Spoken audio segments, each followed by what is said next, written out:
বন্ধুরা কল্পনা করুন আপনার মধ্যে এমন শক্তি আছে যা সঠিকভাবে কাজে লাগালে আপনার জীবন একদম বদলে দিতে পারে, কিন্তু অনেকেই সেই শক্তিকে ভুল পথে ব্যয় করে ফেলেন। ভাবছেন কি বিষয়ে কথা বলছি? আজ আমি আপনাদের জানাবো এমন একটি সাধারণ অভ্যাস সম্পর্কে যা আমাদের অনেকেরই জীবনের উন্নতি আটকে রাখে। আপনার জীবনের লক্ষ্য, স্বপ্ন, এমনকি আপনার সাফল্যের সম্ভাবনা কিভাবে ক্ষতিগ্রস্ত হচ্ছে শুধুমাত্র এই একটি অভ্যাসের কারণে। আজকের এই ভিডিওটি আমি জানাবো কিভাবে এই অভ্যাস কমানো সম্ভব এবং কিভাবে এই অভ্যাসকে নিয়ন্ত্রণ করে আপনি একজন সফল এবং শক্তিশালী ব্যক্তিতে পরিণত হতে পারেন। তাই দৃষ্টি রাখুন শেষ পর্যন্ত, কারণ এমন কিছু টিপস আপনার জীবনের দৃষ্টিভঙ্গি পরিবর্তন করে দিতে পারে। প্রথমে আসা যাক এই অভ্যাসের কারণ কি। এটি অনেকের জন্য স্ট্রেস বা একাকিত্বের ফলাফল, আবার কেউ কেউ এটি করতে অভ্যস্ত হয়ে গেছেন শুধুমাত্র অবসর সময় কাটানোর জন্য। প্রশ্ন হলো এই ট্রিগারগুলিকে কিভাবে নিয়ন্ত্রণে আনা সম্ভব। প্রথমে চিন্তা করুন এমন সময় বা পরিস্থিতি যা এই অভ্যাসকে আরো বাড়িয়ে দেয়। এই সময়গুলিতে আপনার মনোযোগ ভিন্ন দিকে নিয়ে যাওয়া গুরুত্বপূর্ণ। নিজেকে জিজ্ঞাসা করুন, এই মুহূর্তে আমি কি এমন কিছু করতে পারি যা আমার ভবিষ্যতের জন্য উপকারী হবে। ধরুন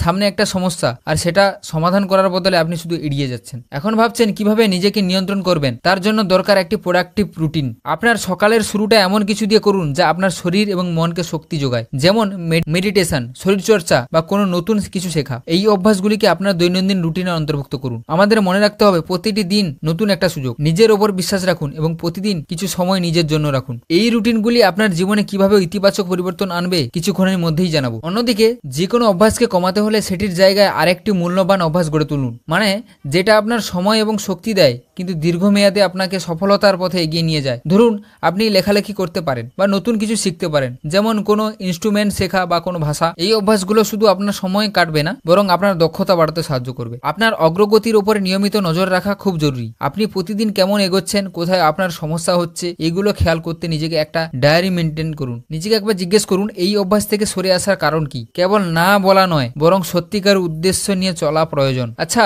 চিন্তা করুন তো, জীবনের কঠিন মুহূর্তগুলোতে কি নিজেকে প্রশ্ন করেন কেন এগিয়ে যেতে হবে। আপনার ভবিষ্যৎকে স্পষ্টভাবে কল্পনা করুন। ভাবুন আপনি যখন মাস্টারবেশন থেকে মুক্তি পেয়েছেন তখন কেমন জীবন হবে। এই ইমেজটা মনে গেঁথে রাখুন। আপনার মনের সেই ইতিবাচক শক্তিটা আপনার পুরনো অভ্যাসকে প্রতিস্থাপন করতে সাহায্য করবে। মনে রাখবেন, সফল হওয়ার ইচ্ছা এবং সাহস আপনার ভেতরেই আছে, শুধু বের করে আনার প্রয়োজন। আচ্ছা কিভাবে নিজের উপর নিয়ন্ত্রণ আনবেন সেই বিষয়ে কিছু গুরুত্বপূর্ণ পরামর্শ নিয়ে আসছি। এখন শেষের দিকে আসি। মাস্টারবেশন থেকে বেরিয়ে আসা কোনো একদিনের কাজ নয়, এটি এক প্রকারে নিজেকে নতুন করে গড়ে তোলার কাজ। একেবারেই পুরোপুরি পরিবর্তন সম্ভব না, কিন্তু নিয়মিত প্রচেষ্টার মাধ্যমে আপনি অবশ্যই সফল হবেন। আত্মনিয়ন্ত্রণ এবং লক্ষ্যবোধের সাথে চলুন। ছোট ছোট পরিবর্তনের মাধ্যমে নিজেকে প্রতিদিনের চেয়ে একটু ভালো করুন। বড় পরিবর্তনের জন্য কেবল ইচ্ছেই নয়, নিয়মিত চর্চাও প্রয়োজন, তাই না বন্ধুরা? যদি আপনার জীবনে এই পরিবর্তন আনতে চান তবে আজ থেকে শুরু করুন। ছোট ছোট পদক্ষেপের মাধ্যমে নিজেকে শক্তিশালী করে তুলুন। আপনার ভেতরে শক্তি আছে, শুধু সেটাকে কাজে লাগাতে জানুন। এই অভ্যাসকে কমিয়ে এনে আপনি এমন একটি জীবন গড়তে পারবেন যা আপনি কল্পনাতেও আনতে পারেননি। আর যদি এই পথ চলায়